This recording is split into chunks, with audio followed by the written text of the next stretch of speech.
So let's start there tonight with Tennessee Senator Marsha Blackburn, member of the Senate Judiciary Committee. We'll get into that in a couple of minutes. Senator, welcome back. Good to see you. Thank you. Okay, so interesting headline from Kyle Smith in the National Review talks about what the president has done. He says his actions have been the appropriate ones: severe economic sanctions, military aid, weapon shipments, attempts at making diplomatic contact, aid to refugees, and proposals to welcome 100,000 of them to the U.S. Biden seems to me to be doing just about everything he can that makes sense. Do you agree or disagree, Senator?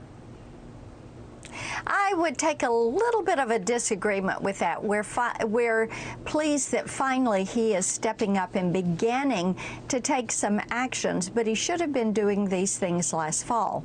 Also, with NATO, he should be the leader of the free world and get the team together to stand against what Russia is doing, to hold Vladimir Putin accountable for the war crimes. And also, he should say to our allies and our NATO partners, you know what? We don't have to depend on Russia for oil and gas. We should have an Operation Warp Speed here in the United States and go back to Keystone Pipeline, which, by the way, would have been finished by the end of this year had he not stopped it, and drill in Alaska. Make certain that we are acting on those federal leases, that we are issuing those drilling permits, that we're not flaring gas, that we're putting it into the pipeline. Those are all things that he could discuss with NATO and send the message to Russia that they are not going to get by with selling to the EU, selling to us, and financing this war against Ukraine. Meanwhile, they're negotiating the new Iran nuke deal in the middle of all this. Russia is. Yes. Iran's foreign minister says this, or is quoted saying, if the U.S. acts pragmatically, we're ready to have foreign ministers of countries belonging to the Nuclear Deal's Joint Commission gather in Vienna to finalize the agreement. We believe that today we are closer to an agreement in Vienna than ever before. There are a lot of things that we don't know about the deal, but there are things that we assume and know about the deal that concern a lot of people across the political spectrum, and yet Russia's the one sitting there negotiating this deal that Iran now wants us to sign on to. That is exactly correct. And what we do know is that Iran and Russia want this to be binding. If it is going to be binding, that's a treaty. That has to come to us for ratification. It is also ludicrous that we would have the Russians negotiating a deal for us with the Iranians, that we would even consider to be buying oil and gas from Iran or from Venezuela, for that matter. Shannon, this is unbelievable. It's the kind of stuff you can't make up, that they would go about doing this. They need to increase the economic sanctions, go back to sanctions on Nord Stream 2, do our Operation Warp Speed for energy, and tell Iran, no, we do not want to deal with you. We are not going to let you benefit.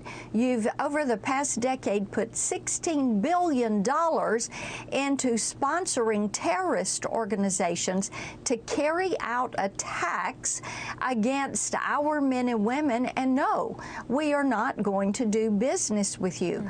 Likewise, when you're doing business with Vladimir Putin and the Russians buying oil and gas, you're giving him the money that he needs to carry out this attack. Also, what is he saying now? He is going to do soldiers for hire, mercenaries to carry out urban warfare in Ukraine. This needs to stop. I want to make sure that we get in and ask you about your other big job this week, which was as part of the Senate Judiciary Committee asking questions of Judge Ketanji Brown Jackson, the nominee. The Washington Post says that you guys, the Republicans, were way too hard on her. It says they smeared Judge Jackson based on obvious distortions of her record and the law. Senator Marsha Blackburn used much of her time assailing those concerned about transgender people. They go on to say, you know, no one's blameless. Both sides have done this, but they say the Republicans have actually done the most damage. You had the question that seems to be the one of the week, asking Judge Jackson to define a woman, and she declined. Did you go too hard on her? Not at all. It is important for us to do our job, to do our duty, and to ask hard questions. The federal judge, whether it's the district or the appellate bench or the Supreme Court, these are lifetime appointments.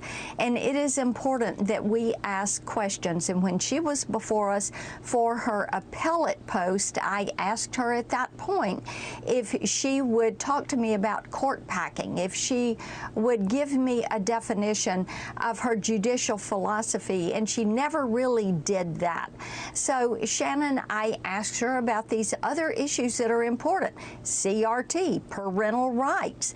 Asked her about her opinion on the VMI decision that Ginsburg wrote, wanting to know where she stands on this personal hidden agendas that she wrote she believed that judges had, or what she had done to go soft on hardened criminals and wanting to release 1,561 criminals from the D.C. Department of Corrections during COVID, and of course, going light on child pornographers and child exploitation. This is answers that we need. Parents want to know they're going to have a justice who will be there to help protect children, help protect parental rights, help protect our freedoms and our liberties. And during this questioning is the one chance that the American people have the opportunity to get those answers for a lifetime appointment. And for a lot of those justices, unless they give a speech here and there, we don't really hear much from them again publicly. That's right. Senator, thank you for your time. Always good to see you. Good to be with you. Thank you.